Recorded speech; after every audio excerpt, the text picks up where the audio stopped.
여러분 안녕하십니까? 혁신 라이프 코칭 연수원 ICC 창설자 신현근 정신분석학 박사입니다. 제가 이번에 클래스 EU 클래스 마켓에 저의 영상 강의를 개설하였습니다. 이번에 처음 개설한 강의는 정신분석적 인간 이해 과목입니다.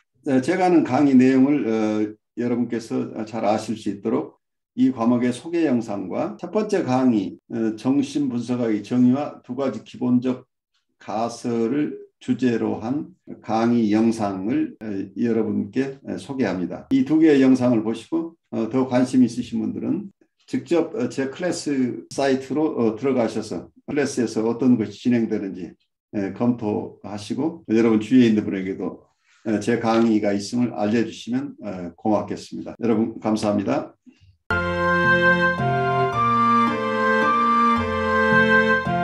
여러분 안녕하십니까? 저는 신현근 정신분석학 박사입니다.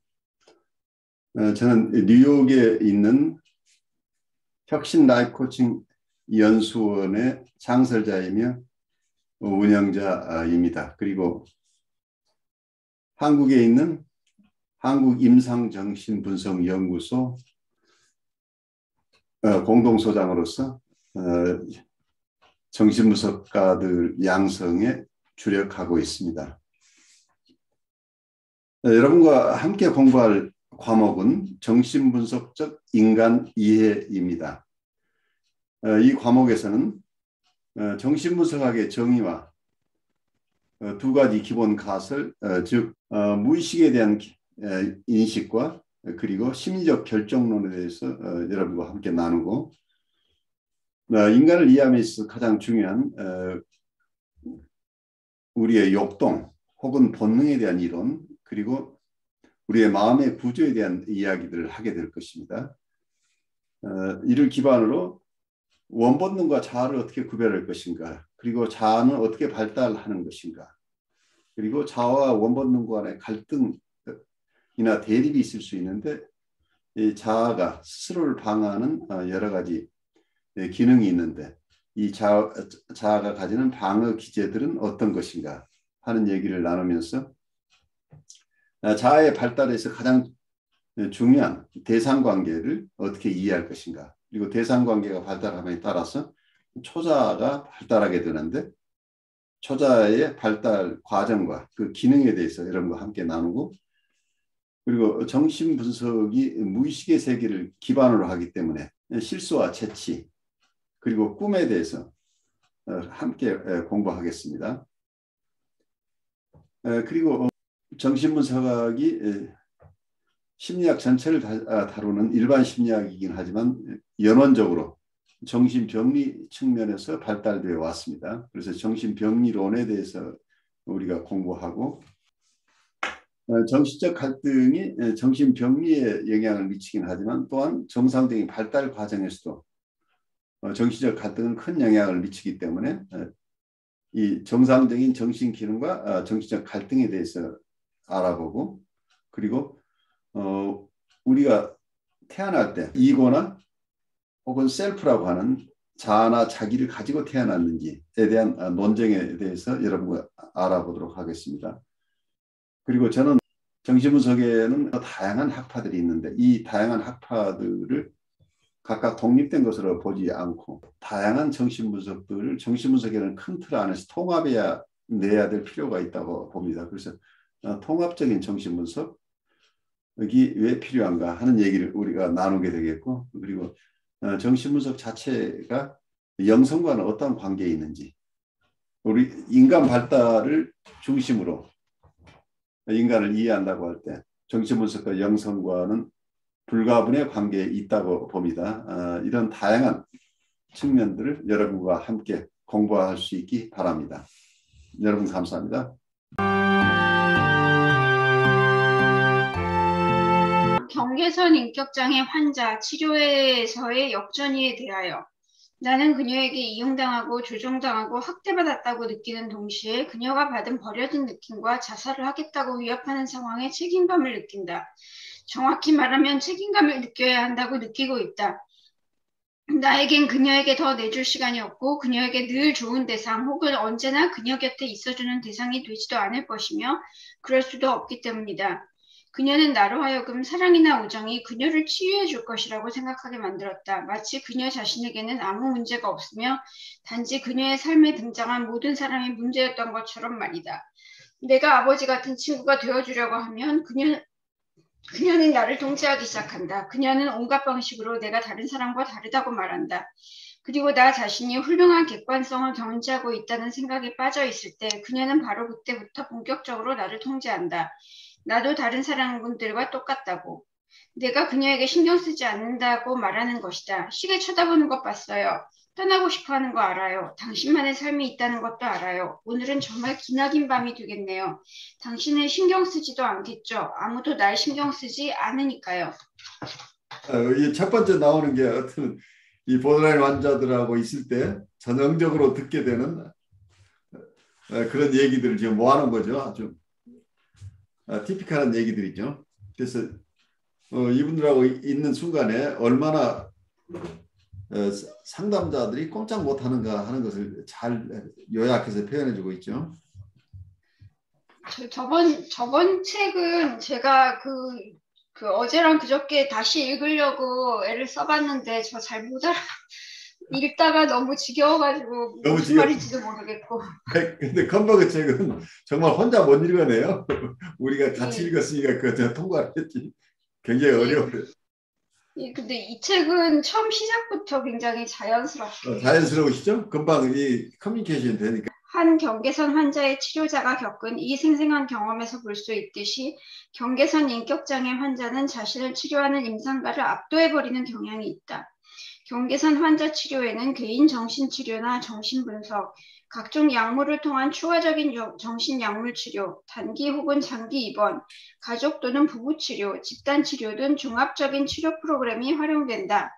그러나 구체적인 치료 형태가 무엇이든 간에 경계선 환자에 대한 역전이는 정상적인 성공적인 치료를 위한 임상가의 노력을 가로막는 주요한 걸림돌이 될 수 있다.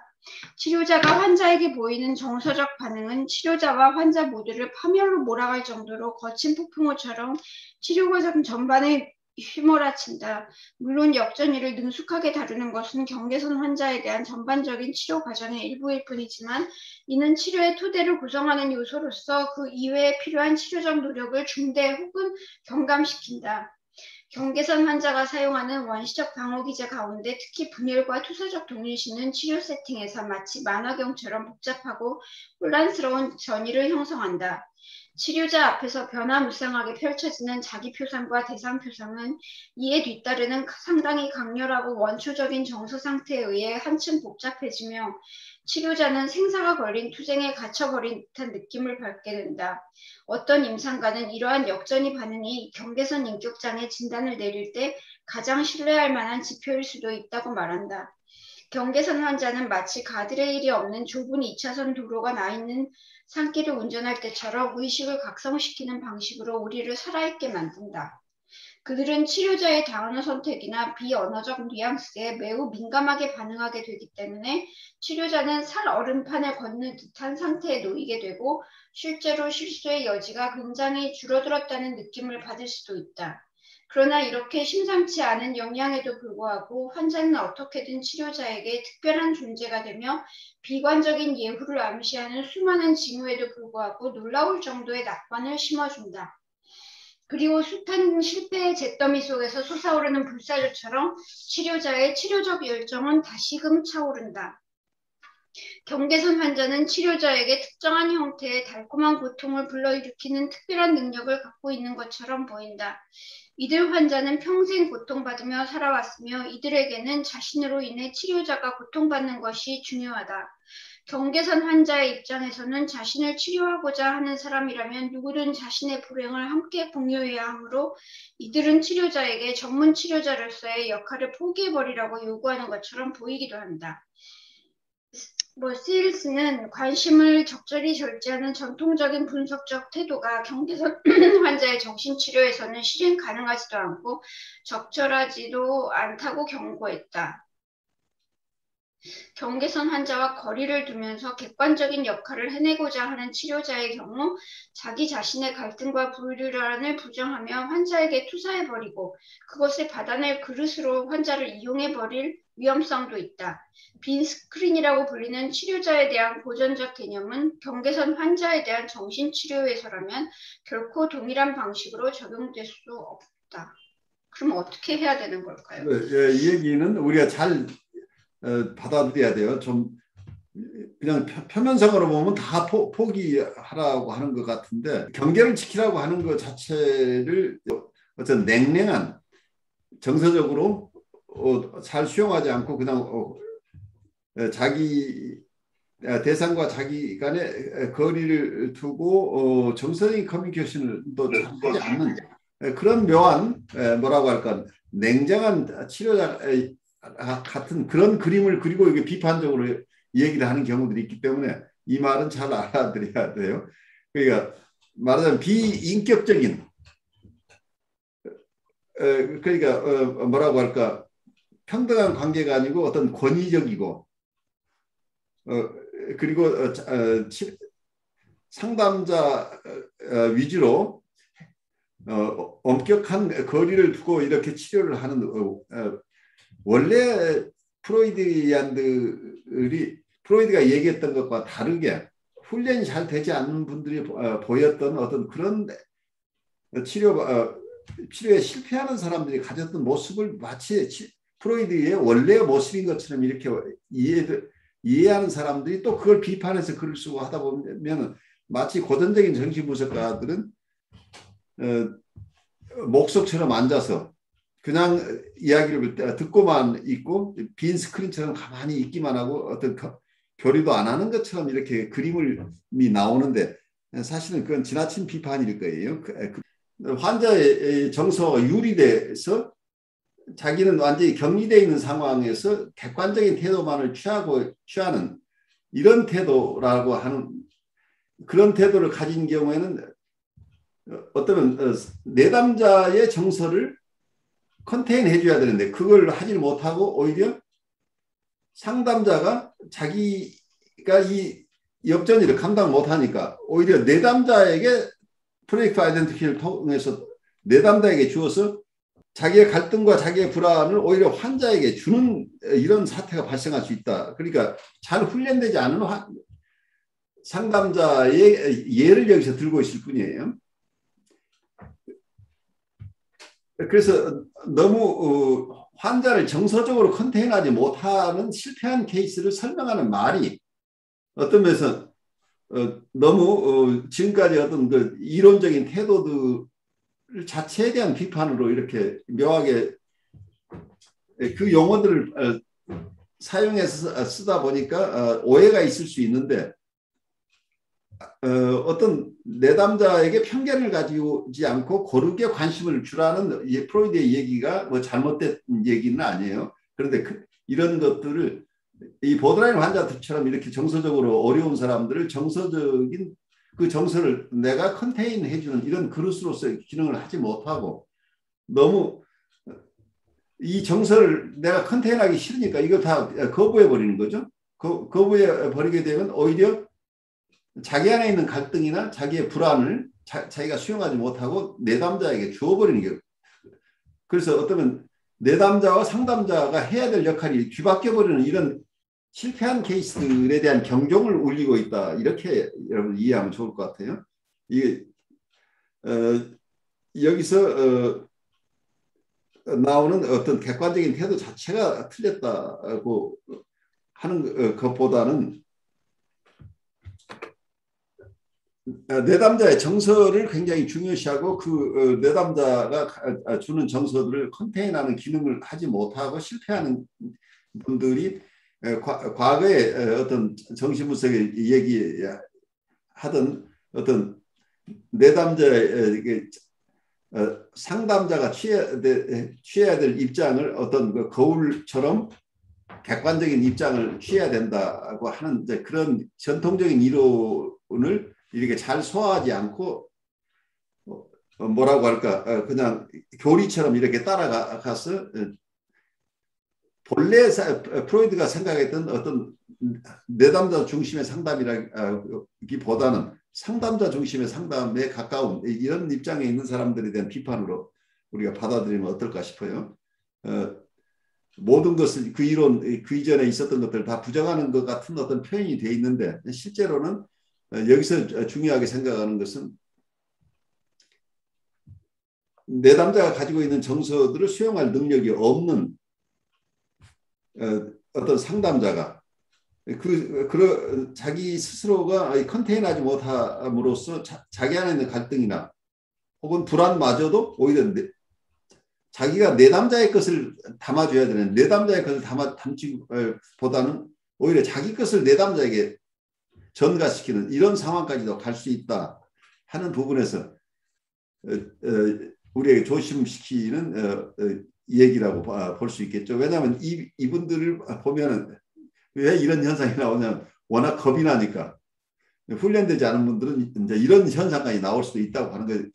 왜냐하면 상담자로서의 자리를 찾는다고 하는 어떤 객관적인 입장만 딱 취해버리고 거리를 둔다는 얘기가 적정한 거리를 둔다기보다 그냥 디태치된 정서적으로 유리되는 상황까지 이렇게 가버리게 되면 이분들을 치유하기 어렵다. 이제 이런 쪽에서 이해하면 어떨까 싶어요. 근데 조금 이 저자가 이 썰스의 얘기를 가져오면서 조금 논점이 잘못 흘러갈 수 있도록 쓴 게 아닌가 하는 생각이 들어요. 마치 여기서 거리를 둔다는 얘기를 우리말로 번역을 해도 하고 보니까 이게 원래 문장하고 조금 또 다른 의미가 나오죠. 경계선 환자가 거리를 두면서 객관적인 역할을 해내고자 하는 치료자라고 하는 것 자체가 거리를 둔다는 것 자체가 바운더리를 지킨다는 개념이 아니라 여기서는 디태치드라는 말을 번역을 했는데 마치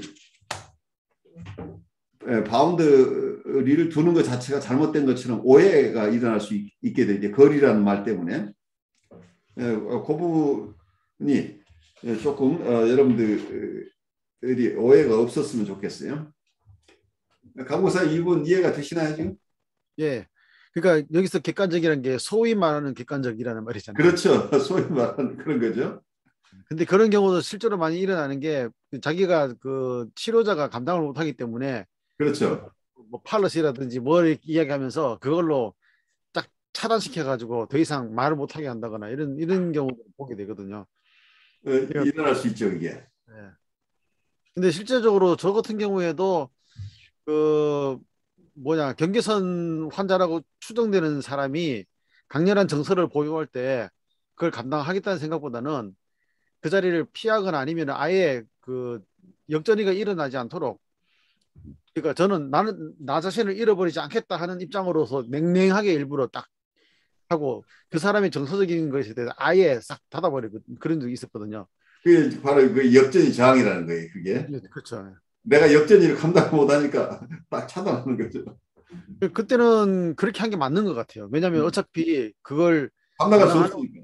감당이 안 되는 상황이니까. 그것도 실제적으로 경계선 환자가 뭔지도 모르는 상황에서 그런 이제 정서적이 강렬한 아까 저기 앞부분에 처음에 나왔던 그런 것처럼 거의 이 사람 나를 통제하려는구나 하는데 그게 얼마나 교묘하냐면은 하나씩 물고 들어가기 시작하잖아요. 그러니까 예를 들면은 돈을 달라 그래도 많이 달라 그런 게 아니고 10원을 달라 그래요. 10원을. 근데 10원을 주는 순간부터 하나씩 더 늘어나가지고 나중에는 홀라당 다 내놔야 되는 지점까지 가야 되는데 저 같은 경우에는 10원을 달라 그럴 때 아예 탁 닫아버렸어요. 그냥. 그러니까 그거를 동조해주거나 이게 수용해주는 게 아니고 그때부터 이 사람은 나를 어떻게 하려는구나 싶어가지고 딱 닫아버렸는데 뭐 잘한 거죠 사실은. 왜냐하면 그분을 내가 치료할 입장이 아니고 그런 준비가 되지 않은 입장이면 그 선에서 차단하는 게 적합하죠. 저는 근데 아까 이 부분을 어떻게 이해했냐면요. 지금 경계선 환자라고 생각되는 그 주위에 어떤 선배분이 한 분 계신데 그 딱 너무너무 생각이 나는 게 저한테 한번 눈길을 한번 딱 줬는데 그 눈빛 하나로 제가 벌레가 된 것 같은 느낌이 들었어요. 그렇죠. 엄청난 통제를 발휘하죠. 예, 니까지 것 약간 이런 느낌이 그 눈빛에서 딱 들었거든요. 그래서 그 순간에는 제가 하여튼 몇 년 전의 일인데 어떻게 해서든지 이 비위를 맞춰보려고 되게 애를 썼었어요. 예. 근데 아무튼 괴로운 그런 상황이 됐는데 아까 이 마지막 부분을 읽으면서 이분들은 치료자로서의 권위도 별로 용납을 못하는 것 같아요. 그렇죠. 예, 치료자가 뭐 자기는 항상 치료하는 대상을 찾기는 하는데 한 어느 정도 돼야 돼. 진짜 하버드 교수전님 정도는 돼야지 자기랑 그게 맞는다고 생각하고 별로 그냥 보통 제 주위에 계신 분들이나 누구분들 같으면은 굉장히 시답지 않게 생각하시거든요. 그러니까 권위를 갖는 것도 굉장히 힘들고 거기다가 제가 저 같은 경우에는 굉장히 냉랭하게 대하면은 그것도 또 못 참아요. 못 참아내죠. 예, 네가 뭘 나한테 반응을 안 해? 약간 이런 그거를 또다시 그런 눈빛으로 주거든요. 그래서 저도 거리를 유지하면서 무슨 얘기가 나오면은 그래도 받아주는 것처럼, 호응을 하는 것처럼 하지만은 옛날보다는 훨씬 거리가 있게 대하는데 어떻게 대할지는 몰라서 저는 그렇게 하는 거고요. 아무튼 권위도 인정 못하고 그 다음에 자기의 어떤 동급이다, 이런 동급이다, 아니다, 이런 기준도 자기만의 기준이 있어가지고 거기서 조금만 벗어나면 정말 굉장히 그거를, 평가들 하니까 아주 예, 무시해버리죠. 그러니까 이런 분들을 만나면 정말 어려운 거죠. 이분들이 투사해내고 있는 게 엄청나기 때문에 이분한테 어떤 나쁜 대상을 투사하게 되면 거, 거기에 따라서 그 대상은 끝없이 맞아야 되는 거죠. 왜냐하면 자기한테 있는 그 내적 나쁜 대상이 워낙 나쁜 대상이니까 그 나쁜 대상은 계속 얻어맞아도 내가 분이 안 풀리는 거죠. 계속 그러니까요. 때려야 되는 거죠. 아까 전통적인 분석적 태도라는 것을 저는 어떻게 해석했냐면은 어떤 경우에는 내담자가 그래도 치료사의 권위랑 그 위치를 의식을 하고 거기에 내가 치료를 받겠다 이런 마음의 자세가 있잖아요. 그렇죠. 그런 상황은 되죠. 예. 예, 그런 위계 질서가 이분들한테는 굉장히 다르게 작용을 하는 것 같은 느낌이 들었고, 두 번째는 그 객관적인 어떤 태도라는 것이 아까 이 언니 같은 경우에는 호응을 너무 안 해줘도 굉장히 분을 표출을 하고, 호응을 또 너무 많이 해줘가지고 비위를 좀 그래도 또 깔보고, 그러니까 그게 전통적인 어떤 분석적인 어떤 과정과는 다르게 흘러가야 되지 않나, 경험 많은 그러니까 치료사라면. 네, 그거 자체가 그런데 전통적인 어떤 부분이 이분들에게 워킹하지 않는다고 이제 이렇게 얘기할 수 있지만 그 전통적인 태도를 가지지만 그거 자체가 어떤 정서적인 커뮤니케이션을 차단한 그런 상태로 오해되는 그런 입장으로 이해되기보다는 원래 전통적인 입장에서도 어떤 마치 일반인들이 오해하고 있는 것처럼 그렇게 딱딱하고 권위적인 이런 세팅이 원래 프로이드가 얘기하는 그런 분석적인 세팅이 아니에요. 근데 사람들이 대부분 그렇게 오해하고 있고 그런 인상을 배경으로 해서 또 학자들 또 글을 써요. 말하자면 그러다 보니까 정말 그 이제 원래 전통적인 방식은 비인간적이고 굉장히 권위적이고 서로 잘 소통도 안 하고 뭐 이제 이런 블랭크 스크린이라는 것 자체가 원래 의도는 내가 함부로 개입하지 않고 전이가 충분히 일어나도록 함으로써 전이가 잘 드러날 수 있도록 하는 그런 세팅을 만들어주자는 이런 개념인데 마치 비인격적이고 무관심한 사람이 앉아있는 이런 세팅처럼 이렇게 잘못 묘사되는 경우들이 있는데 이제 그런 오해들이 잘못하면 그 뒤에 그런 오해를 가지고 또 다른 글을 쓰다 보면 다른 글들이 왜곡될 수도 있게 되겠죠. 의외로 프로이드가 그렇게 임상할 때는 그렇게 권위적인 사람이 아니고 굉장히 유연하고 따뜻하게 대했다는 그런 얘기도 제가 그래, 들었는데요. 그 자체가 어떤 면에서 프로이드의 글들을 프랙티스 자체를 후학들이 잘못 이해하는 경우도 굉장히 많았겠죠. 그러다 보니까 프로이드들이라고 내가 주위에서 보는 프로이드는 이러더라. 막 이런 것들 때문에 굉장히 혼선을 가져올 수 있었겠죠. 근데 이게 교회에서도 보면 어떤 일이 있냐면은 이 경계선 환자라고 추정되는 사람이 권위를 어디서 가져오냐면은 하나님의 권위를 들고 나오거든요. 그렇죠. 예, 그래가지고 어떤 얘기가 있냐면은 자기는 음성을 들었는데 교회 가서 목사님은 못 들으셨어요. 이렇게 이야기를 하거든요. 근데 목사님 앞에서 그런단 말이에요. 그렇죠. 대놓고 그렇게 하죠.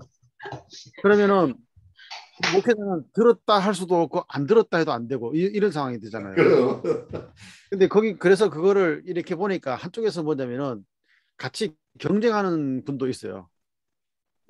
내가 들었지 네가 들은 게 아니다 이렇게 한다든지 아니면 너는 잘못 들은 거다 이렇게 이런 식으로 경쟁 구도가 나가면은 그게 아주 그냥 치열한 싸움으로 나가는 경우가 있고 그렇다고 나는 못 들었는데 해가지고 그냥 일부러 그렇게 내려버리면은 그다음부터는 온 동네 그 영적이지 않은 목사다는 소문나게 되고 그래가지고 그런 경우에는 아 이번에는 그, 그, 그 상대방에게 아 하나님께서 당신에게 이야기하셨군요 이렇게 해주면은 그 다음에 다음에는 나한테 이야기하겠죠 이렇게 약간 유보시키면은 거기에서 무시하는 것도 아니고 그렇다고 내가 승복한 것도 아닌 상황이 되니까 뭐냐면 그 다음에 이야기가 다음번째 이야기는 뭐 질문하는 게 뭐냐면은 혹시 들으셨나요? 했더니 안 들으셨어요? 나는 들었는데 이렇게 말하면은 그 사람이 꼬리를 내리고 이게 조율이 되더라고요. 그래서 그거를 완전히 무시해도 안 되고 완전히 수용해도 안 되고. 근데 더 심한 경우는 뭐냐면은 거기에서 그 사람들이 공격성이 나오잖아요. 근데 그 공격성을 자기들이 주체를 못하면은 아, 이 목사한테는 이렇게 하면 안 되겠구나 하면 누구를 공격하냐면은 목사 와이프를 공격해요. 예, 그래가지고는 거기서 심한 갈등을 만들어가지고 결국은 거기 휘말리게 만들어가지고 아주 골치 아픈 그런 경우도 보게 되거든요. 그래서 저는 볼 때 이런 환자들의 문제 그 힘든 거는 뭐 치료자라든지 어떤 지도자 당사자만 해당하는 게 아니고 그 주변 인물까지 다 공격을 하기 때문에 그게 이제 오히려 그게 더 무서운 것 같아요. 준비가 되어 있는 사람은 딱 있지만은 예를 들어서 심리 치료의 세팅이면은 그 사람만 상대하지만은 이게 어떤 조직이나 뭐 교회라든지 이런 단체 같으면은 그뿐만 아니라 그 주변 사람들 다 막 공격하니까 상당히 그게 좀 힘든데 대처를 잘해가지고 이게 너무 권위로 눌러도 안 되고 너무 동조해도 안 되는 아주 그런 쉽지 않은 상황인 것 같아요. 네, 어렵죠. 그러니까 결국은 이제 이런 분들을 실제 치료에서도 통찰을 가지고 치료하려고 실패하는 이유가 그것 때문이죠. 그러니까 정서적인 커뮤니케이션 중심으로 이분들이 이해받고 수용받는다는 입장에서 서로 대화가 이루어져야 되는 거기 때문에 그만큼 더 힘든 거죠. 아까 그 분도 어떤 분이 치료사 선생님과 어떤 대화를 권했던 것 같아요. 예, 옛날에 예. 한번 그랬더니 나는 치료 같은 것 따위 필요 없다 이랬어요. 그렇겠죠. 네, 당연하죠. 그런 거, 예, 치료 같은 거 필요 없다. 내가 치유자인데 약간 이런 식. 내가 무당인데 약간 이런 식이요. 그래요. 예, 이분들이 본인이 구원할 수 있는 사람이라고 느끼니까 뭐 다른 사람에게 뭘 어떻게 의탁하겠어요. 전통적인 훈련을 받으신 분들이 그러니까 프로이디안 트래디셔널 어떤 사이코애널리시스나 이고 사이칼로지 정통 이론만 가지고는 이분들을 치료해낼 수 없다는 것은 맞아요. 왜냐하면 이분들은 어떤 해석적인 접근으로만 가지고는 이분들을 치료 관계로 계속 메인테인하기가 굉장히 어려운 분들이기 때문에 엄청난 좌절을 가져다 주는 거죠. 그래서 정통 정신분석에서는 이분들은 정통 정신분석이 아닌 다른 방식으로 도와야 된다. 그래서 서포티브 그 지지적 치료나 다른 심리 치료를 권장하기도 하는데 우리가 지난 학기까지 공부했던 컴버그 경우에는 그래도 수정된 정신분석 이론을 사용하는 게 좋지 않겠느냐. 정신분석이라는 차원을 떠나지 않고 이분들을 치료하려고 애를 쓰고 있는데 대부분 순수한 정신분석적인 치료라기보다는 정신분석적 심리치료라는 이런 쪽으로 대응을 하려고 애를 많이 쓰고 있죠. 그런데 현대정신분석이나 대상관계 이론 쪽에서는 이런 환자층에 구별하지 않고 다 정신분석적인 치료를 해요. 그런 점에서 정신분석이라는 용어 자체를 너무 환자에 따라서 정신분석으로 치료가 되는 환자, 아니 정신분석으로는 치료를 할 수 없는 환자층을 구별한다는 게 전통적인 정신분석 혹은 이고 사이클라지의 입장인데, 다른 치료 라인에서는 꼭 그렇게 이해하는 게 아니다고 생각하시면서 그 다음 주제로 가보죠. 네. 특정한 역전이 반응들, 경계선 인격 장애는 정신장애의 진단 및 통계 편람에 등록되었지만 그 진단에 대한 논란은 아직도 여전하다. 경계선 인격 장애에 대해 최초로 체계적인 실증적 연구를 실시한 그린커와 그의 동료들은 경계선 인격 장애를 정신병적인 것에서부터 신경증적인 것까지 아우르는 스펙트럼으로 보았다. 컴버그는 경계선이란 구체적인 질환 단위보다는 성격 조직에 가깝다고 주장하였다. 다른 다양한 인격장애, 편집성, 반사회성, 분열성, 유아성, 자기애성, 순환 기분성 등 모두 그가 주장한 자아 조직으로 설명될 수 있었다. 반면 건더스는 제2축에 해당하는 다른 인격장애들로부터 경계선 인격장애를 구별해주는 기준을 찾고자 했다. 어밴드와 그의 동료들은 고전적인 갈등 이론에 기반한 전통적인 정신분석적 기법을 사용하고도 성공적으로 분석을 마친 몇몇 경계선 환자의 사례를 보여줌으로써 컨버그가 지녔던 경계선 환자에 대한 진단적 이해 방식에 중대한 의문을 제기하기도 했다. 엘더는 이들과 다른 시각을 견지했다. 그는 경계선 환자의 고통을 정신내적 갈등의 결과로 이해하기보다는 결핍 상태에 의해 유발된 결과로 볼 때 환자를 가장 잘 이해할 수 있다는 의견을 제시했다.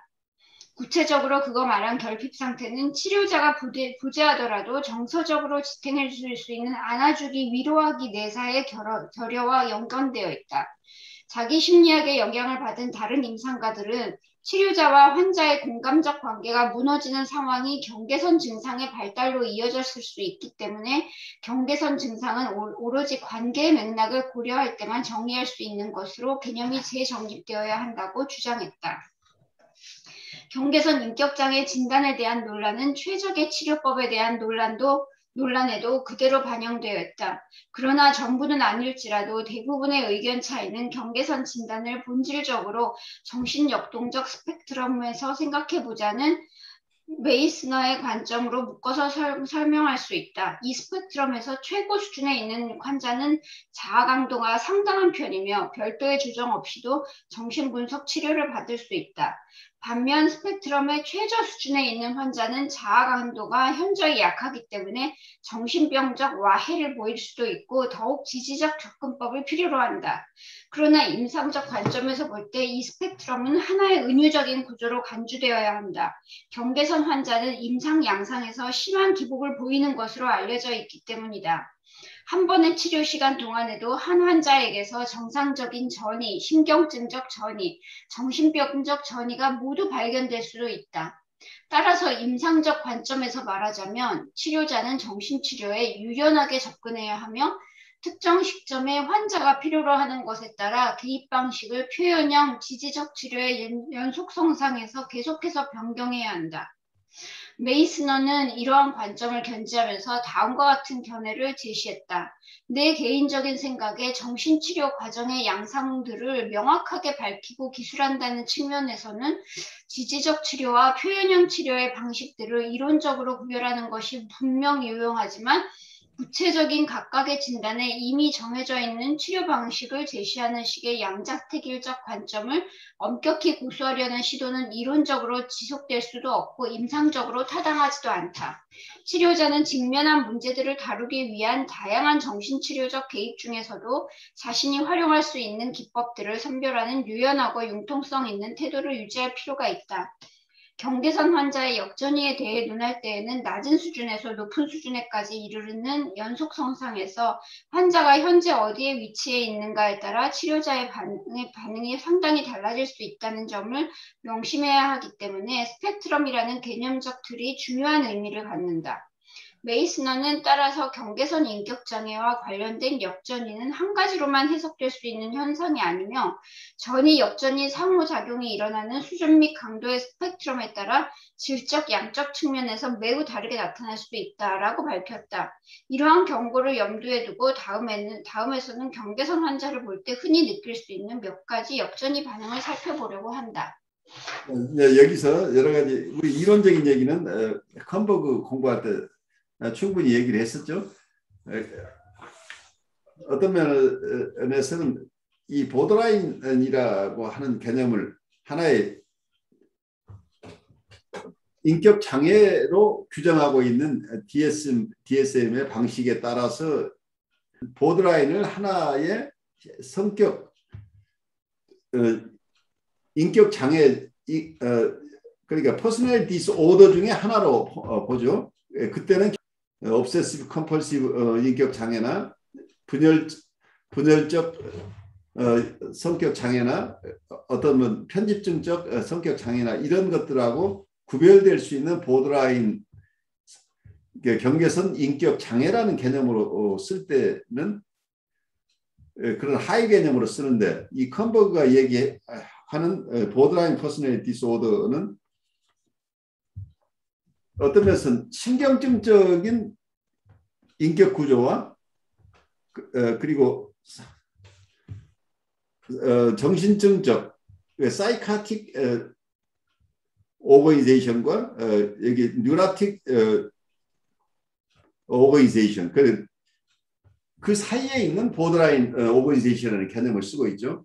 그 신경증적인 레벨과 그 다음에 보더라인 레벨, 경계선적 레벨, 그 다음에 정신증의 레벨이라는 이런 인격 구조, 퍼스널리티 오거니제이션이라는 측면에서 얘기를 할 때는 여기에서 이때의 보더라인이라고 하는 개념은 보더라인 경계선 인격 장애가 아니라 경계선 인격 구조라는 개념에서는 여기에 해당하는 성격 장애는 여러 성격 장애가 다 이게 포함될 수 있다. 편집성이나 반사회성이나 분열성이나 유아성이나 자기애성이나 이런 것들이 다 그런 성격 장애를 가진 분들 중에 보더라인 레벨에 있는 분들이 다 그 속에 포함된다. 그래서 여기서 우리가 성격 장애라고 할 때 여기서 우리가 쭉 공부해온 자기애성이라고 할 때 자기애성 중에는 자기애성 병리의 수준이 혹은 발달 수준이 인격 발달 수준이나 병리의 수준을 볼 때 어떤 분은 보더라인 수준에 있지만 더 심한 분은 병리가 심한 분은 사이카틱한 수준 레벨에 있고 그거보다 보더라인보다는 조금 더 완화된 그런 입장에 있는 분들은 뉴라틱한 수준에 있는 분들 이렇게 있다고 보기 때문에 어떤 성격 장애 속에는 어디에나 보더라인 인격 구조가 포함되어 있을 수 있다고 하는 개념으로 컴버그는 이해했다는 얘기예요. 그런 점에서 크게 컴버그 입장과 여기 DSM에서 규정하고 있는 게 다르다. 그렇게 이해하시고 나머지 학자들의 견해도 이와 관련해서 이해를 하면 좋을 것 같아요. 이제 죄책감. 경계선 환자는 치료자의 취약점을 파악하고 이를 이용해 죄책감을 이끌어내는 기묘한 능력을 갖고 있다. 흔히 이러한 능력은 치료자에게 화 또는 짜증을 불러일으키는 행동을 하는 식으로 발현된다. 치료자의 마음속에서 환자가 사라져 버렸으면 좋겠다는 생각이 드는 바로 그 순간 환자는 치료자가 자신에게 신경을 쓰지도 않고 자신을 싫어하고 있다고 비난할 수 있다. 그리고 그러한 비난은 치료자에게 들켰다라는 느낌을 불러일으킬 수 있다. 그런 상황 속에서 치료자는 자신의 전문성이 부족하다며 자책하고 환자에게 끝까지 헌신을 다하겠다고 맹세하며 용서를 구하려 할 수도 있다.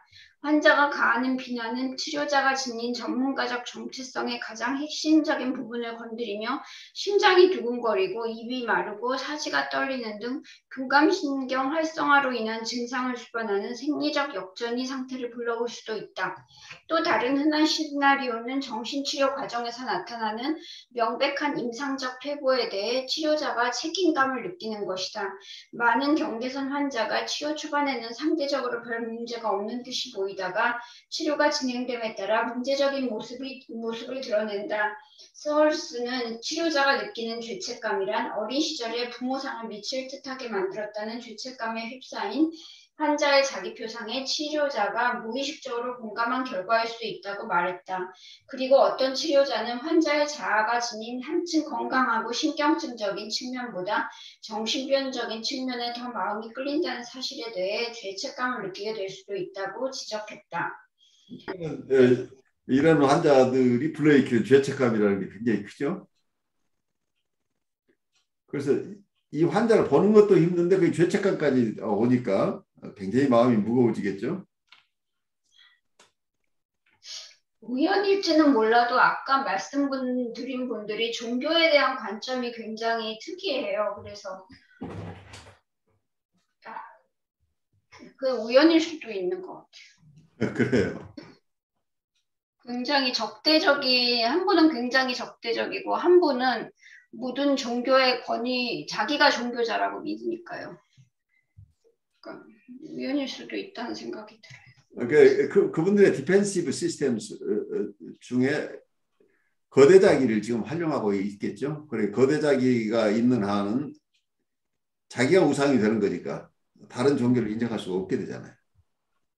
그러니까 일반적인 종교에 귀의하기가 어려운 상황이 될 수도 있겠죠, 이분들은. 네, 그래서 종교인들이 이분들 앞에서 굉장히 어려움을 겪어요. 왜냐하면 툭하면 종교인들, 주위에 있는 종교인들을 공격을 하거든요. 그래서. 근데 그거는 종교 안에서도 마찬가지인 것 같아요. 자기가 그래? 네, 왜냐하면 기존 예를 들어서 기독교라 그러면은 그런 환자들은 자기가 하나님을 대변하는 사람이기 때문에 일반적인 그 신앙인들을 무시하는 결과를 가져오거든요. 그렇죠. 종교인이냐 아니냐가 떠나가지고 그 사람이 누구를 등에 업고 있느냐 이 문제 같아요. 그래가지고 결론적으로 뭐냐면 상대방을 무시하다가 이게 결론이 나오는 거죠. 근데 그게 뭐 종교인이 되었다 안 되었다는 어떻게 보면 살아온 삶의 배경일 수도 있고요. 제가 볼 때는 아니면은 이제 그 사람이 이제 그 어느 것을 자기의 전능한 힘으로 이제 업을 거냐에 따라 가지고 또 좀 달라지는 그런 생각도 듭니다. 그리고 PCR Logical Counter Transference라는 용어가 나왔는 재미있는 개념이죠. 생리적, 그 신체적 역전이라고 하는 게 사실은 이 역전이가 심해지면 신체화가 일어난다는 얘기예요. 우리의 바디가 영향을 받게 되죠. 구원환상, 죄책감은 치료자가 갖게 되는 구원환상과 밀접하게 연관되어 있다. 구원환상이라는 역전의 반응은 단순히 치료적 열정 그 이상이며 환자를 본질적으로 무력한 존재라고 인식하는 태도를 반영하기도 한다. 치료자는 환자를 위해 무언가를 해주어야 한다고 느끼게 될 때가 많다. 경계선 환자는 종종 자신을 찰스 디킨스의 소설에 나올 법한 불쌍한 고아처럼 표현하는데 그럼으로써 치료자에게 어린아이를 괴롭게 만든 나쁘고 부재하는 부모의 책임을 대신해서 직접 좋은 어머니, 아버지가 되어줄 것을 요구한다. 죄책감하고 연결돼서 구원환상이라고 하는 게 실제 임상에서는 굉장히 강렬해요. 처음 이런 상담을 하시는 분들 중에는 심한 환자를 만나면 처음에 세션을 시작해서 세션을 끝내지도 못하고 어떤 경우에는 찻집에서 만났으면 그 찻집에서 몇 시간 정도 묶여 있다가 이분 자살할까 봐 겁이 나가지고 이분 보내지도 못하고 엉거주춤하다가 자기 집에 데려오기도 하고 가는 차비 준비해서 주면서 보내고서 이 사람 가다가 사고 나면 어떠니 덜덜덜덜 떨게 되는 경우들이 생겨나요. 그래서 이분들이 어쩌면 상담자를 꼼짝 못하게 하는 어떤 이제 그런 상황들이 굉장히 연약한 모습으로 가장 누구보다도 많은 학대를 받아서 이 세상에 한 번도 따뜻한 사랑을 받아본 적이 없는 사람인 것처럼 자기들을 프레젠테이션 하는데 그렇게 자기를 표현하는 경우도 꽤 많이 있는데 그런 경우에 상담자가 거기에 이렇게 힘들게 살아온 사람을 내가 어떻게 해주지 않으면 안 될 것 같은 그리고 이 사람은 너무 아무것도 할 수 없는 사람이라고 보이니까 결국 나밖에 이 사람을 도울 수 없다고 나는 도와줄 수 있을 것 같은 구원환상이 이제 생겨나는 거죠. 그런데 이 구원환상이 생겨나는데 이 사람을 구원해주지 않고 그냥 보내야 된다고 한다면 이제 또 죄책감하고 연결이 되잖아요. 그래서 여기서 어떤 레스큐 판타시가 활성화되게 되면 이 길트 힐링하고 바로 연결되기 때문에 이렇게 이 두 가지가 함께 작용을 하면 상담자가 행동하러 갈 가능성이 굉장히 높아요. 길트 필링하고 레스큐 판타시가 맞물리는 경우에 상담자가 어떤 역전이장을 일으킬 수 있다. 역전이장이 어떤 경우에 따라 행동하러 나오기도 하죠. 이분을 그냥 상담자로서 적절하게 도와줘야 되는데 현실의 구원자로서 내가 나타나서 이 사람의 어떤 것을 해결해 주고자 하는 상황까지 나갈 수, 그런 모습으로까지 움직이고 싶은 강렬한 어떤 역전이들이 움직여지죠. 그래서 훈련이 안 된 사람은 실제 실패할 수도 있어요. 행동화가 일어날 수도 있다는 얘기죠. 그게 집단에서도 한번 일어난 적이 있었는데요. 그러니까 그 영어들트 청년들의 모임에서 그런 그 사람이 나타나니까 다들 개인적으로 막 도와준 거예요. 바로 그런 일이 일어나죠. 그래서 안 도와주면은 나쁜 놈이 되는 거예요, 거기서. 근데 그렇게 되다가 나중에 되니까 무슨 일이 벌어지냐면은 도와주다가 이게 학비까지 내줘야 되는 상황까지 가는 거예요. 대학을 다녔는데 학비, 뭐 수술비, 뭐 계속 뭐 옷, 그리고 아예 어떤 집을 잘 사는 집이죠. 그 집까지 가서 재워주고 그 집에서 옷장을 뒤져서 자기 필요한 걸 꺼내 가도록 만들어야 되고 뭐 이런 식으로 책값 다 대줘야 되고. 그래서 그런 걸 안 해주면은 그 돌봐줄 수 있는 힘도 없는, 특히 그 교회 안에서 일어난 일이니까 거의 교인도 아니다 하는 수준까지 이가네. 그 사람은 그 환자라고 생각되는 그 사람은 자기는 거기서 그런 힘을 나타내고 있고 나머지 사람들이 그 역전이 때문에 완전히 분열이 일어나고 싸우고 난리가 나는 거예요. 그래서 그 안에서 그냥 싸움이 나고. 네. 그래가지고 제가 그때 이제 담당 그 목사로 있었는데 안 되겠다 싶어가지고 그 환자 해당되는 그 사람 빼놓고 나머지를 싹 따로 불러가지고 모아놓고 그동안 개인적으로 겪었던 일을 다 서로 이야기해보라고 해가지고 일단 제일 먼저 차단하는 게 행동을 못하게 했어요. 그냥 도와주는 행동을 일단은 중지하라고. 그래가지고 중지하고 나니까 이제 그다음부터는 눈치를 보더라고요. 그 사람이. 이제 그렇게 해가지고 분열을 잠재우고 난 다음에서야 겨우 이제 수습을 해나가는 게 있었는데 꽤 시간이 걸렸는데 계속까지 이제 사람들 마음속에 남아있는 게 뭐냐면은 우리가 좀 더 따뜻하게 대줘야 되지 않았을까 하는 죄책감이 있잖아요. 죄책감이죠. 맞아요. 예, 그게 계속 여전히 남아있는데 그 사람 이야기 나올 때마다 가지고 있는 게 그런 죄책감들이. 죄책감이, 그러니까 거기는 구원한 상이라는 게 우리는 할 수 있는데 안 했다는 거가, 그러니까 네. 바로 죄책감이 연결되잖아. 그러니까 그거 자체가 옴니퍼던스죠. 구원할 수 있다고 하는. 근데 그 사람들은 그걸 자극하는 것 같아요. 너는 나를 구원할 수 있다라고 자꾸 메시지를 주는 거예요. 그렇죠. 나를 지금까지 내 부모나 내 형제나 내 주위에 있는 사람들은 다 실패했지만 당신은 할 수 있는 사람이라는 확신을 심어주는 거죠. 당신만 도와준다면 나는 일어날 수 있다. 이제 이런 교감이 일어나니까 내가 그럴 수 있는 사람인데 이 사람을 돕지 않았다고 하는 것 때문에 또 죄의식이 일어나는 거죠. 그 경계선 환자에 대한 어떤 개념이 저는 아직도 확실하게 들어오지 않아요, 사실. 네. 근데 아까 지금 얘기 드린 사람하고 정반대의 어떤 날 두고 가지 마. 약간 이런 식이에요. 항상 이 멘트 자체가 벌써 이게 나이가 몇인데. 근데 막상 권하면은 또 안 할 이유를 또 찾아요. 어떤 기회나 이런 것을 하면. 그러니까 이분들의 증상 속에 보시면 DSM에 보면 연극성 장애라고,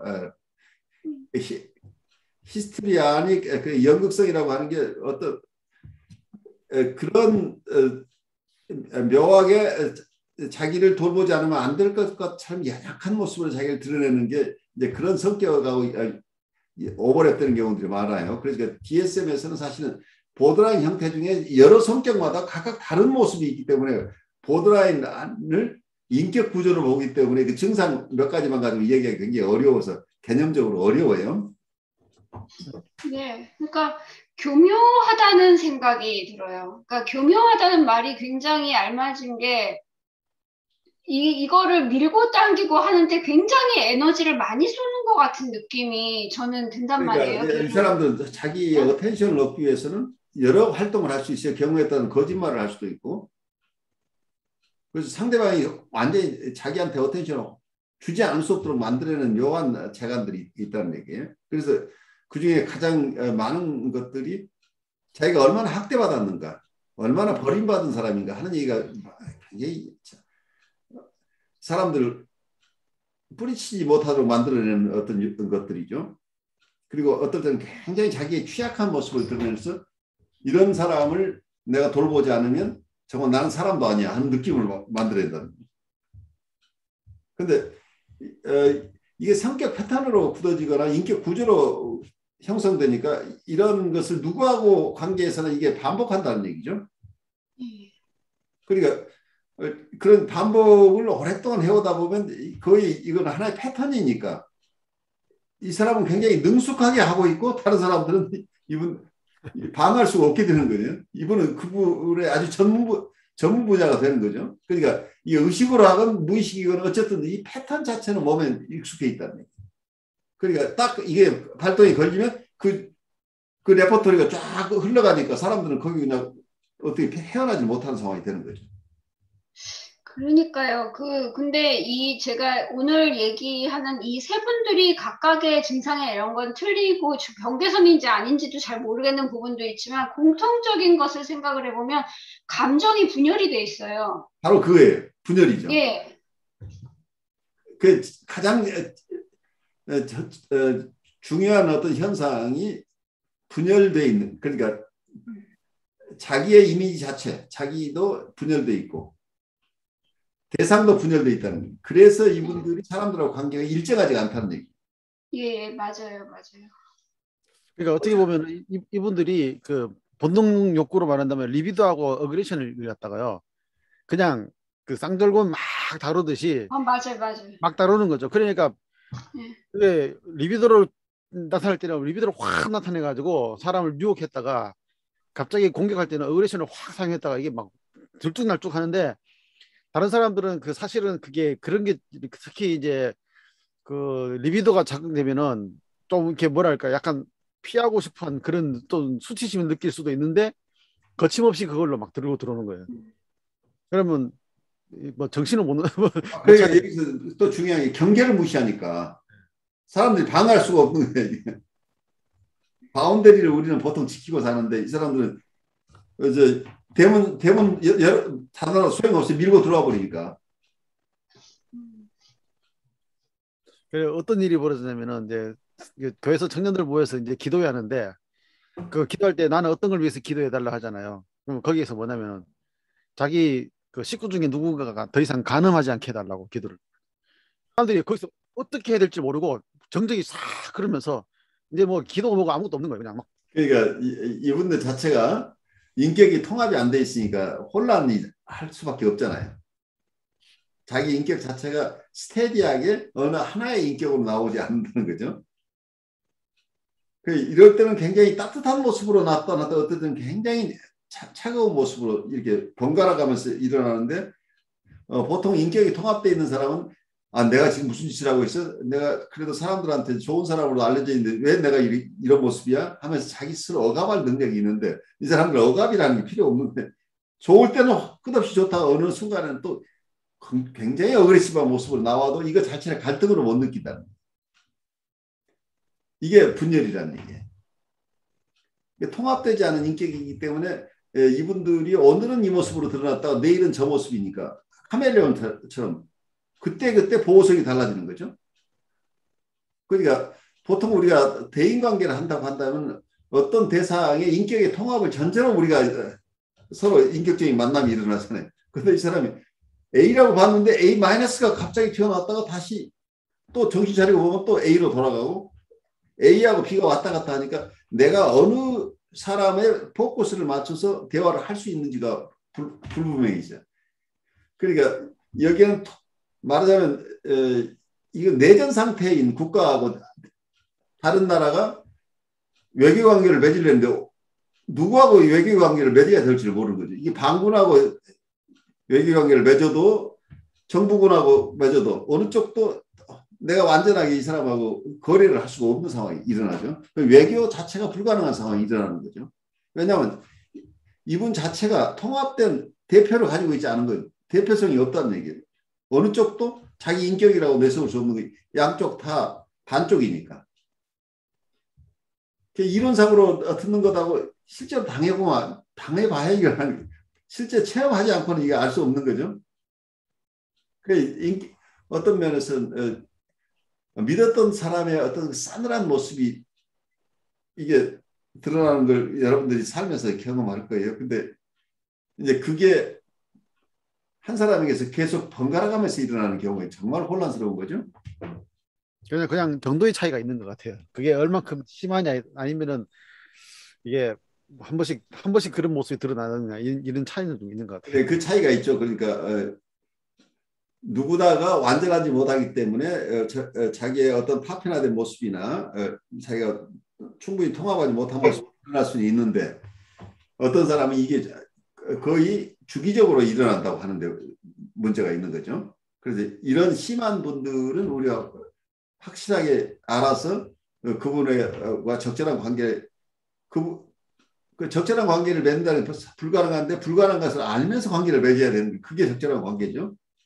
내가 이분의 어느 한 부분 인격과 만나는데 이 사람의 전체라고 보아버리면 우리가 실패하는 거예요. 그러니까 나중에 감당을 못하는데 이쪽 인격인 줄 알고 이분하고 쭉 관계를 맺었는데 다른 인격이 나타났을 때 내가 이걸 담아낼 수가 없잖아요. 근데 처음부터 이분의 인격이 쪼개진 인격이라는 걸 이해하면 우리가 더 상처 입지 않도록 하면서 서로 관계를 보호해낼 수 있겠죠. 이게 만만치 않은 일이에요. 실제 임상에서도 어렵지만 현실 생활에서 이런 분들을 만났을 때 우리가 그분에게도 상처가 되지 않고 우리도 상처받지 않고 관계를 맺는다는 게 아주 쉬운 일이 아니죠.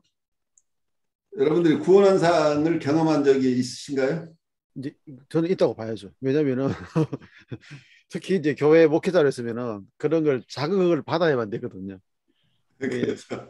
예. 근데 거기에서 그거를 이제 못 해줄 때 응답을 못 할 경우에는 상당한 비난을 듣게 되고 무능력하다는 이야기가 나오게 되고 근데 사실은 뭐 개인적인 어떤 기술이나 능력 가지고 하는 거는 견딜 만한데 어떤 면에서는 이제 목회자로서의 어떤 정체성의 혼란을 일으키는 일이 되어버리면은 거기서 뭔가를 해주려는 애쓰는 경우가 생기게 되거든요. 그렇죠. 예.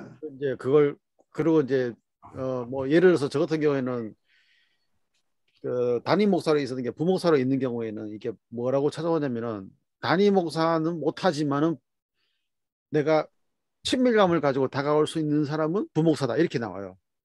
그렇죠. 예, 그렇게 해서 당신만이 나를 도와줄 수 있다 이렇게 하거든요. 그러면은 묘하게 어떤 담임 목사를 비난하고 시니어 패스터를 비난하면서 들어오기 때문에 거기에 대해서 얼마나 그 목회자들에 대해서 실망을 했을까 하는 자책감까지 가지면서 구원환상을 자극하기 때문에요. 거기에 대해서 응답을 이제 자꾸 해주려는 사람들이 생기는 거예요. 근데 그렇게 되죠. 예. 저 같은 경우에는 그래도 좀 오랫동안 목회 상담이나 그걸 했다고 그걸 이제 밸런스를 맞추려고 애를 쓰면서 그런 걸 이제 넘어가지는 않지만은 이제 그런 것들이 이제 갑자기 어느 순간인가 거기에 훅 휘말려 버리는 그런 경우가 생기거든요. 그런데 이제 이분들하고 관계에서는 순식간에 이분들의 페이스에 말려질 가능성이 있어요. 그게 위험스러워요. 그렇죠. 그리고 만약에 거기 응답 안 할 경우에는 냉정하다는 뭐 어쩌다는 또 뭐 온갖 비난들이 나오고. 바로 평가절하가 일어나니까. 근데 이제 그 차라리 그 관계가 어느 정도 거리가 있으면은 그런 일이 별일은 아는데 뭐 조금이라도 가까워지기 시작해가지고 이제 뭐 개인적인 어떤 만날 수 있는 그런 관계가 되고 나면은 그게 폭 나와버리는 그런 경우도 있는 것 같아요. 그래가지고 그걸 어떤 분은 그걸 아까 말했던 소위 객관적이라는 것 때문에 교인들하고 친해지지 말라고 딱 거리를 두는 사람도 있는데 또 그것도 아닌 것 같고 좀 어떻게 보면은 좀 이런 좀 훈련이 돼가지고 그런 걸 정서적으로 감당할 수 있는 그런 자기 용량을 늘려야 된다는 그런 생각이 드는 것 같아요. 그래요. 그러니까 그분들이 어떤 룰에 의해서 내가 범죄가 이건 뭐라고 할까 침입하면 안 된다는 그 경계선을 바운드를 인식할 수 있도록 하지만 그렇다고 차갑게 거절하는 대상은 아니지만 잘 수용을 해주지만 어느 라인 어느 바운더리를 넘어가서는 안 된다는 것을 이분들이 알도록 그냥 이렇게 자연스럽게 세팅이 일어나야죠. 개인적인 관계에서도. 근데 그런 것을 세팅하기가 쉽지는 않은데 그런 세심함이 없이는 이분들을 대하기가 굉장히 힘들죠. 왜냐하면 이분들은 우리가 바운더리를 설정하지 않으면 바로 그걸 무시하고 가까워져 버리니까 그렇기 때문에 우리가 감당하기 어려워지는 거죠. 저 같은 경우에는 구원 환상이라기보다도 구원 환상 비슷한 것과 또 저 아니면은 안 되지 않나 하는 약간 이거 있잖아요. 그러니까 나 아니면 안 된다고 내가 구원해야 되지 않다니. 네, 그게 겹쳐지니까 완전 시너지 효과가. 그러니까 이 몇 년 동안 그때 얘기 드린 것처럼 그런 거에 대한 얘기가 나오고 아 내가 그렇구나라는 거였고 그거를 좀 누그러뜨리고 조금 이렇게 하는 것이 굉장히 저한테는 과제인 거죠. 아 내가 해야지 되지 않을까? 내가 이 정도는 해줘야지 되지 않을까? 하는 그 생각이 항상 이게 아이 그러지 말아야지 이번에 또 접어야지 약간 이런 거란 말이에요. 근데 그게 본인의 취약점도 있지만 그거를 이제 자극하는 사람들이 있으니까. 그분들이 그걸 낚아내는 귀신이에요. 그러니까 우리로 하여금 그 정서가 일어나도록 만들어낸다 말이에요. 이게 어쩌면 투사적 동시가 일어난다는 게 이분들이 우리에게 그런 대상이 되도록 하는 투사적 동시를 사용하고 있는데 우리는 그것이 우리 마음인 줄 알고 행동하게 될 가능성이 있습니다. 그러니까요. 근데 저는 사실 몇 년 동안 제가 명상하는 과정이 여기에 굉장히 좀 도움이 된 것 같아요. 다른 치료 선생님들이랑의 어떤 상담 같은 그런 얘기들도 굉장히 도움이 됐고, 근데 왜냐하면 제가 에너지를 밖으로 쓰면 이게 표현이 적합한 건지 모르지만 나한테 집중할 에너지가 줄어들어요. 그러니까 그게 남한테 뭘 하는 것이 마치 내 그거를 이루는 듯한 그런 착각이 자꾸 들거든요. 그러니까 명상을 하면서 아, 이것보다도 나를 중심으로 뭐를 이렇게 조금 명상하고 생각을 집중하고 이런 과정들이 저한테도 도움이 되는 것 같아요. 그리고 아직도 이런 과정이 남았는데 아무튼 이 에너지라는 거는 무한정 나오는 게 아니니까요. 항상 진짜 그런 사람들이 정말 귀신같이 그렇게 하는 걸 맞아요. 네가 그거 제일 잘하잖아. 너보다 잘할 사람 없잖아. 약간 이런 식이. 그거를 저기 컨버거 이론을 말하면은 어떤 면에서 그런 사람들이 상대방이 가지고 있는 정동에 대해서 파악하는 것 같아요. 에펙트를. 네. 바로죠. 그게 아주 민감한 거죠. 그러니까 누군가 그 에펙트를 거기서 에너지가 충분히 나오지 않은 사람인지 아닌지를 구별해가지고 아니면은 바로 그냥 그걸로 공격이 들어간다고 이렇게 봐지는 거죠. 그러니까 지금 한주일이 말씀하신 것처럼 사실은 자기 안에서 에펙트라는 자체가 자기 안에서의 쾌를 추구할 수 있는 그 건강한 쾌를 추구하는 게 충분히 됐을 경우에는 그걸 이제 감당할 수 있는데 그게 약할 경우에는 누군가 거기 가면 그게 아니라 다른 불쾌감을 없애기 위해서 막 애를 쓰다 보니까 결국 그게 휘말려 버릴 수 있지 않을까 이제 그런 생각이 드는 것 같아요. 저는 비슷한 어떤 증상일 수도 있다고 생각하는데 제가 몇 번 완전히 심리적으로도 그렇고 이 육체적으로 무너진 적이 몇 번이 있어요. 네. 근데 제가 그 당시에는 그게 무력감이라고 느낀 거예요. 무력감. 예, 무력감이 든다. 그 상황은 다 달랐는데, 무너진다고 생각하는 게 내 자신의 일을 추구하다가 그게 좌절된 것이 아니라 다른 사람에 대한 영향력을 미칠 수가 없고 다른 사람한테 뭐를 해줄 수가 없구나. 내가 무력하구나라는 거를 느꼈던 것 같아요. 케이스는 다 다른데. 무력인데 그게 어떤 면에서 내가 꼭 해줘야 될 의무로 느꼈던 상황인가요? 의무를 생각했던 상황도 있고요. 어떤 경우에는 의무가 아닌데도 그런 경우가 있었어요. 아닌데도 내 나름대로는 내가 저 사람을 도울 수 있는 입장에 있다고 내가 느꼈습니다. 네. 그게 바로 예, 맞아요. 그게 구원환상이라는 얘기죠. 예, 맞아요. 근데 레스큐, 그게 몸하고 마음하고 같이 오더라고요. 그러니까 레스큐 판타지가 있는데 내가 실제로 이 사람을 돕지 않으면 이게 길티 필링이에요. 이게 죄의식으로 오는 거죠. 죄의식이라고 하면 내가 죄를 지었으니까 내 슈퍼이고는 어떻게 해요? 내가 길티 판정을 받았어요. 그럼 슈퍼이고가 나를 공격하잖아. 예, 그러니까 내가 에너지를 쓸 수 없도록 완전히 슈퍼이고가 이거를 박살내버리는 거니까. 그러니까 이 죄책감이라는 게 무서운 거잖아요. 죄책감을 가졌으므로 슈퍼이고로서 자기 처벌이 일어나는 거죠. 자기 처벌을 받고 있는 동안 아무것도 못할 거 아니에요. 그러니까 에너지가 없죠. 무력감으로 오는 거죠. 막 처벌받고 끙끙 있는 앓았어요. 예. 처벌받고 있는 동안에는 우리가 꼼짝 못하는 거잖아요. 그러니까 에너지가 없으니까 무력하게 될 수밖에 없잖아요. 그러니까요. 근데 그게 그 어떤 한 경우에는 굉장히 그게 묘해요. 친하지도 않은 선배인데 삶을 실패한 것 같은 선배인 거예요. 나이도 많은데 지갑 속에는 아무 돈 한 푼 없고 정말 너무 근데 그 선배랑 같이 차를 타고 왔는데 그 다음에 제가 밤새도록 알았어요. 근데 너무나 제가 무력하게 느껴졌거든요. 무례하게 느껴진다고 하는 것이 내가 뭘 해줘야 되는데 해주지 못한 거잖아, 결국. 아무것도 없는 거죠. 그러니까. 예. 근데 그게 원래 이제 그분의 인생인데 내가 그분이 가지고 있는 모든 짐을 내가 자청해서 내가 다 떠나가 버린 거잖아요. 네. 그러니까 제가 이 무력감이란 그거를 몇 번을 했는데 이게 명상의 제가 주제가 됐었어요. 몇 년 동안. 아주 좋은 주제죠. 예. 그 무력감이 내 인생에 대한 어떤 그게 무력인가 아니면 어떤 다른 사람과의 상호관계에서 내가 그렇게 생각하는 것들 뭐 이런 거에 대해서 굉장히 이거 명상하는 과정 동안 생각을 좀 하게 됐고 그런 주제가 이것도 진짜 구원 환상이네요. 구원 환상이 아니라고 할 수 없네요. 아니라고 얘기를 하면 할수록 구원 환상이 드러나잖아요. 그러네요. 구원 환상임이 드러나고 있네요. 그러니까 우리 무의식이라는 게 무서워요.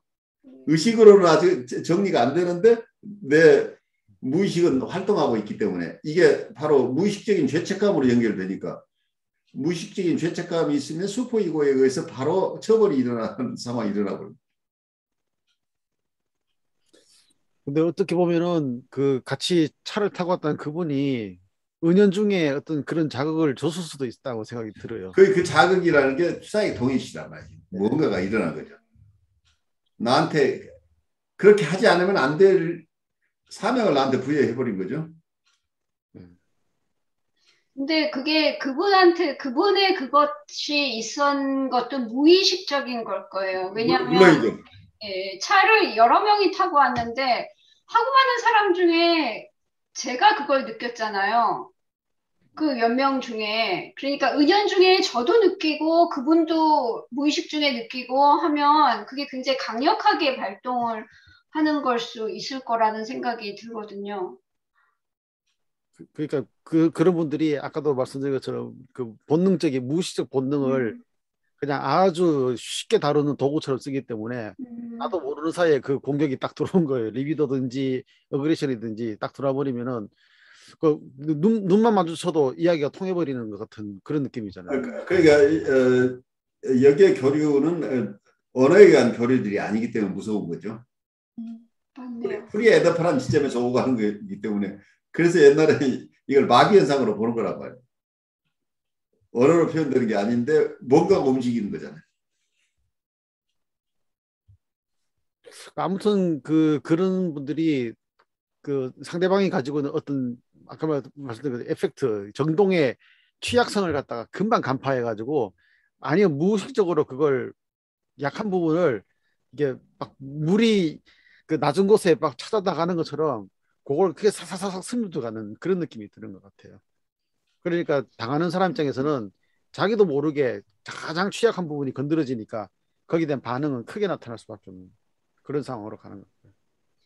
정동이라는 단어가 굉장히 크게 다가오네요. 네. 글쎄요, 저도 이제 컨버그 예. 지난번에 카톡에 그림 올렸잖아요. 예. 그러고 나서 여러 가지 생각을 했거든요. 그 셀프가 우리의 핵심인데 왜 하필 정동이 거기 있을까 이런 생각도 들면서 그다음에 대상관계 쪽에서는 정동 다음에 대상관계고 그다음 본능이라고 말하는 게 생기면은 그게 거꾸로도 막 돌아버리는 거잖아요. 본능이라는 게 정동으로.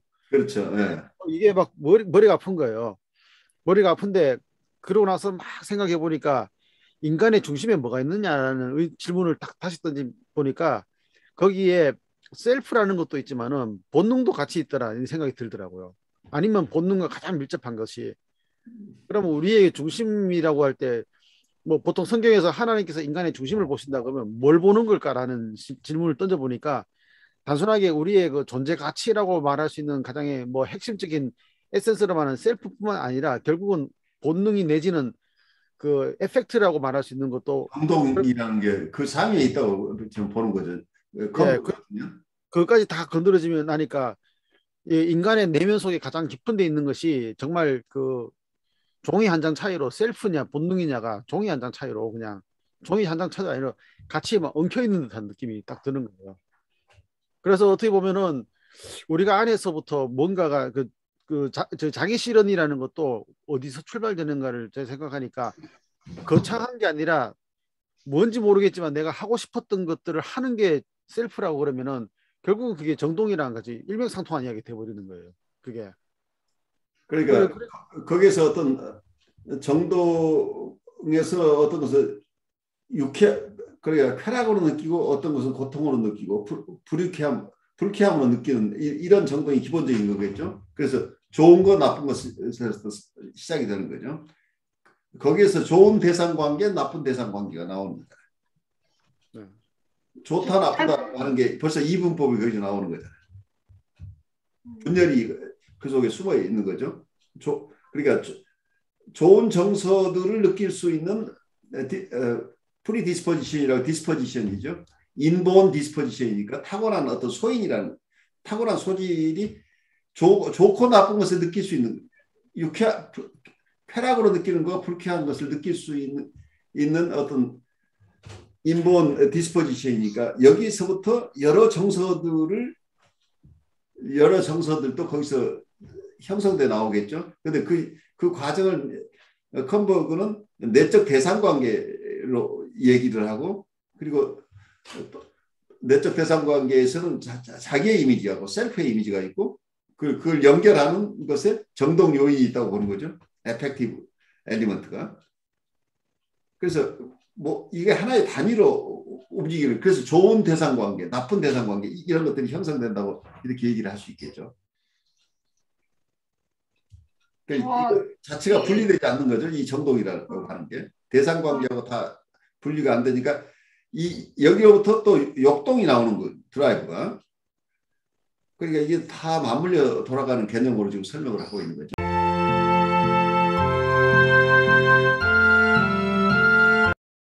여러분 안녕하십니까. 혁신 라이프 코칭 연수원 ICC 창설자 신현근 정신분석학 박사입니다.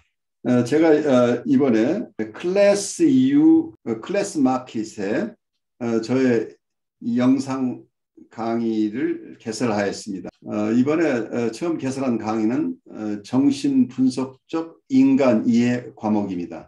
제가 하는 강의 내용을 여러분께서 잘 아실 수 있도록 이 과목의 소개 영상과 첫 번째 강의 정신분석학의 정의와 두 가지 기본적 가설을 주제로 한 강의 영상을 여러분께 소개합니다. 이 두 개의 영상을 보시고 더 관심 있으신 분들은 직접 제 클래스 사이트로 들어가셔서 클래스에서 어떤 것이 진행되는지 검토하시고 여러분 주위에 있는 분에게도 제 강의가 있음을 알려주시면 고맙겠습니다. 여러분 감사합니다.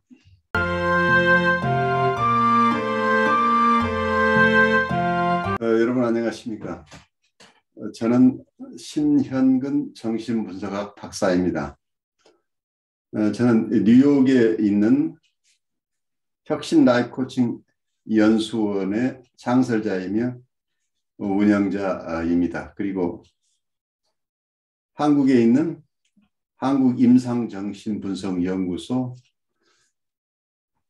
공동소장으로서 정신분석가들 양성에 주력하고 있습니다.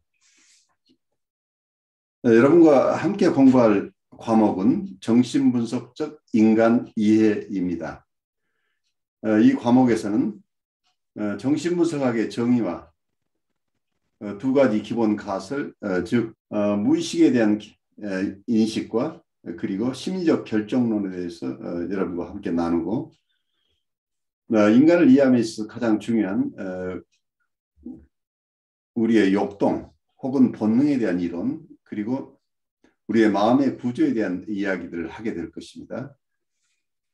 이를 기반으로 원본능과 자아를 어떻게 구별할 것인가, 그리고 자아는 어떻게 발달하는 것인가, 그리고 자아와 원본능 간의 갈등이나 대립이 있을 수 있는데 이 자아가 스스로를 방어하는 여러 가지 기능이 있는데 이 자아가 가지는 방어 기제들은 어떤 것인가 하는 얘기를 나누면서 자아의 발달에서 가장 중요한 대상관계를 어떻게 이해할 것인가, 그리고 대상관계가 발달함에 따라서 초자아가 발달하게 되는데 초자아의 발달 과정과 그 기능에 대해서 여러분과 함께 나누고, 그리고 정신분석이 무의식의 세계를 기반으로 하기 때문에 실수와 재치 그리고 꿈에 대해서 함께 공부하겠습니다.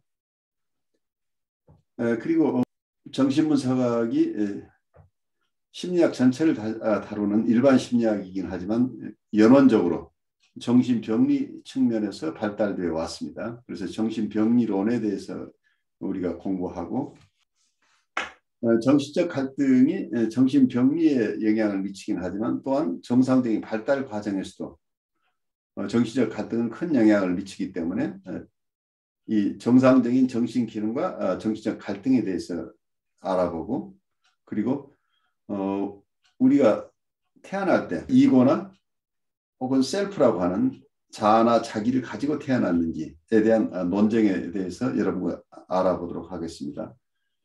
그리고 저는 정신분석에는 다양한 학파들이 있는데 이 다양한 학파들을 각각 독립된 것으로 보지 않고 다양한 정신분석들을 정신분석이라는 큰 틀 안에서 통합해야 내야 될 필요가 있다고 봅니다. 그래서 통합적인 정신분석이 왜 필요한가 하는 얘기를 우리가 나누게 되겠고, 그리고 정신분석 자체가 영성과는 어떤 관계에 있는지, 우리 인간 발달을 중심으로 인간을 이해한다고 할 때 정신분석과 영성과는 불가분의 관계에 있다고 봅니다. 이런 다양한 측면들을 여러분과 함께 공부할 수 있기 바랍니다. 여러분 감사합니다.